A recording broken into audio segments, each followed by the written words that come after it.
آپ سب سننے والوں کو آفتاب وسیم میتلو کا سلام۔ السلام علیکم ورحمۃ اللہ وبرکاتہ۔ پیارے دوستو، آپ سب کو میتلا ناولز آن لائن میں خوش آمدید۔ امید ہے کہ آپ سب اللہ کے فضل سے بخیریت ہوں گے۔ ویورز، ویڈیو کی طرف بڑھنے سے پہلے اپنے channel Maitla novels on line کو سبسکرائب کر دیں اور ساتھ میں بیل کے آئیکن کو بھی پریس کر دیں۔ اس سے آپ کو ہر آنے والی ویڈیو بر وقت مل سکے گی۔ ویورز، ویڈیوز کو لائک اور شیئر بھی کر دیا کریں، اس سے ہماری حوصلہ افزائی ہوتی ہے۔ شکریہ۔ بڑھتے ہیں ناول کی طرف۔ موت کے سوداگر، ایپیسوڈ 2۔ جہانگیر معنی خیز انداز میں مسکرایا۔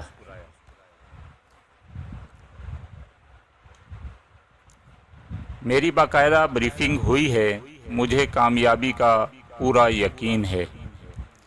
شاید تمہیں سمجھانا میرے لیے دشوار ثابت ہو، مگر ہم بتدریج الگ ہوتے ہوتے دوبارہ کیوں اس طرف راغب ہوں؟ میں نے اعتراض کیا۔ اس لیے کہ یہ ہماری ضرورت ہے، جہانگیر نے براہ راست میری آنکھوں میں دیکھتے ہوئے مضبوط لہجے میں کہا۔ نہیں، میں نے اپنے سر کو نفی میں جنبش دی۔ میں نہیں مانتا۔ آج کے حالات بہت مختلف ہیں۔ ہم خاصے ذرائع کے مالک ہیں، ان چکروں میں پڑے بغیر بھی اپنی ضروریات اور ذمہ داریاں آسانی سے پوری کر سکتے ہیں۔ تم شاید 7 برس پہلے کے حالات سے آج کا موازنہ کر رہے ہو۔ جہانگیر کے لبوں پر زہر خند ابھر آیا۔ اس وقت ہم سب بے سر و سامان تھے۔ ہم نے اپنی خوشی سے یہ دھندا شروع کیا اور آج ہم اس پر مجبور ہیں، تو یہ اوپر کی تجویز ہے۔ میرا لہجہ یک بیک بے جان ہو گیا۔ میں اتنا حریص نہیں ہوں۔ جہانگیر کی آواز سپاٹ تھی۔ اس کرسی پر بیٹھ کر میں کسی کی نمائندگی کرتا ہوں۔ اس کے حکم کی خود تعمیل کرنا اور تم سے کرانا میری ذمہ داری ہے۔ اس کے لیے تو کسی بحث کی ضرورت ہی نہیں۔ میری آواز میں شکست اور بے بسی کے اثرات سمٹ آئے اور میں کرسی کی پشت گاہ سے ٹک گیا۔ غلطی تم تینوں کی ہے کہ میری بات پوری ہونے سے پہلے اپنے اعتراضات لے بیٹھے۔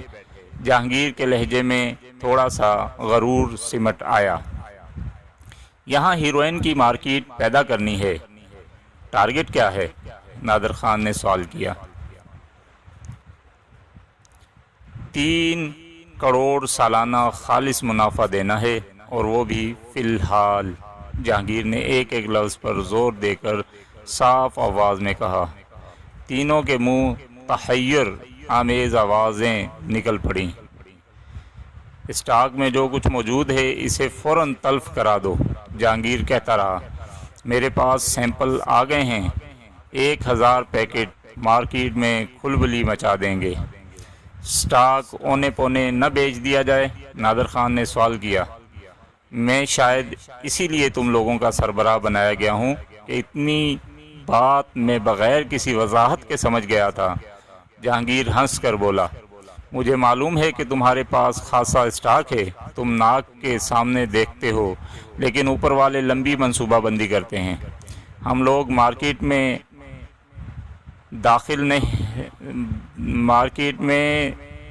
دخل نہیں دیں گے تو دوسروں کو کمانے کا موقع ملے گا۔ قحط میں دام بڑھا دیں گے، گاہک بوکھلا جائیں گے اور کوئی توڑ تلاش کریں گے۔ ادھر تمہارے آدمی مفت اور سستے داموں سیمپل لے کر نکل پڑیں گے۔ انہیں ہر طرف ہاتھوں ہاتھ لیا جائے گا۔ تجربہ بتاتا ہے کہ ہیروئن نئے آدمی کو 6-7 دن میں اور پرانے نشہ باز کو محض 4 دن میں اپنا عادی بنا لیتی ہے، اور اس وقت تک ہمارے پاس کمرشل لاٹ آ چکی ہوگی جسے بازار میں ہاتھوں ہاتھ لیا جائے گا۔ طارق تحسین آمیز لہجے میں بولا۔ مال ہاتھ کھینچ کر دیا جائے گا، جہانگیر دھیمی آواز میں بولا۔ ایک دفعہ مارکیٹ پیدا ہو جائے تو ہر ایک مال مانگے گا، مگر ہمیں داموں کو اپنی سطح پر لے جانا ہے۔